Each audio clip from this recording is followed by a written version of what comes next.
Morning, all. All right, so starting things off with a bit of a news of the day video for all you fine people, and of course a preview of tonight's game for the National Hockey League. Starting off with, let's go ahead and congratulate the Oilers a little bit on being within one game of a Stanley Cup final.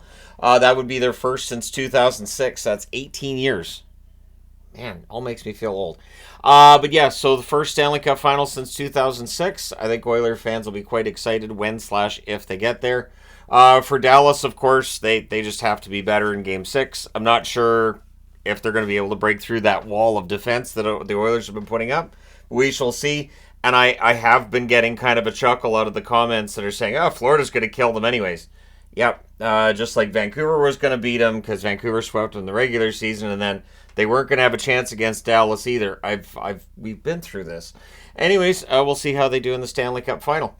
Coachella Valley. They win last night 3-1 against Milwaukee. They're up 2-0 in that series. Again, it just looks like Coachella Valley and Hershey may very well be playing each other again in the final. Hershey hosts Cleveland tonight at 7 o'clock Eastern, 4 o'clock Pacific. So if you don't feel like watching the Stanley Cup playoffs game, you can watch a Calder playoff game. And so I'm wearing the Cleveland jersey, which of course is the AHL affiliate of the Columbus Blue Jackets. Just to show I'm fair, I did wear Hershey earlier in the week. We'll see how things go tonight, and if Hershey can build up a 2-0 lead too, maybe they and Coachella Valley just run their way through these conference finals and into one another again in the final. The Toronto Maple Leafs reportedly have started extension talks with Tyler Bertuzzi. I think they'd like to keep both Bertuzzi and Domi, to be honest. Bertuzzi may end up being pricey. We'll see what that contract looks like. Maybe they sign him first and go back on Domi. We'll see. We'll see what happens there. But yeah, for Toronto, of course, looking to change things for next season.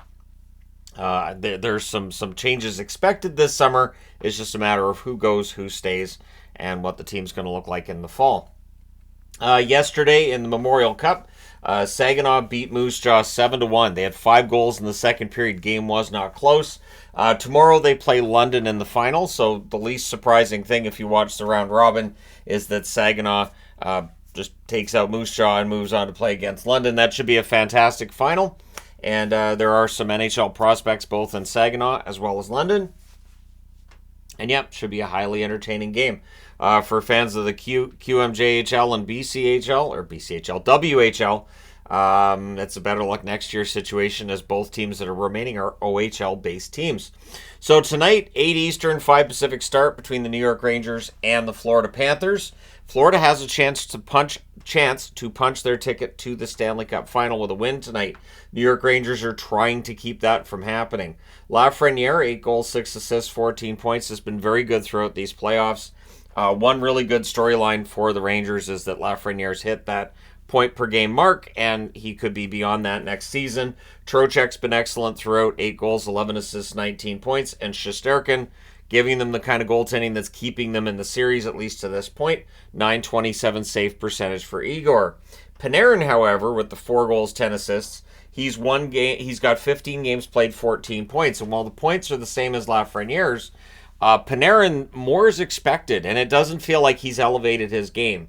I know coming into this season, I talked about how he had a poor first round last season, and so if Panarin has a poor showing in another round where the Rangers are eliminated, will that become a topic of conversation?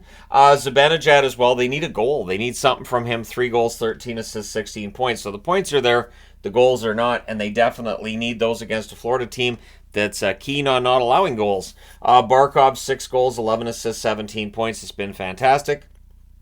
Matthew Tkachuk, 5 goals, 14 assists, 19 points for him. Mouthguard chewer and all, but yeah, Tkachuk's had an excellent run. Ekman Larsson's had a tough playoff, just the 1 goal, 3 assists, 4 points, and a -3. Vlad Tarasenko, 2 goals, 3 assists, 5 points. We know he's not the goal scorer he once was, but still, Tarasenko, I think, looking for a little bit more out of himself. Bobrovsky, .905 save percentage, has been excellent. As I've said throughout the playoffs, Bobrovsky, you can't judge him based on his save percentage being lower than the goaltenders he's against. He's been very good when he needs to be. So Florida could punch their ticket tonight. Edmonton could punch their ticket tomorrow. and that would leave us without any hockey until the following Saturday if that takes place. So that'll be interesting to see how that turns out. But let me know your thoughts in the comments section below, including who you believe will win tonight's game. Don't forget to hit like and subscribe if you've not done so already. Thank you guys so much for all your support. I will talk to you again soon.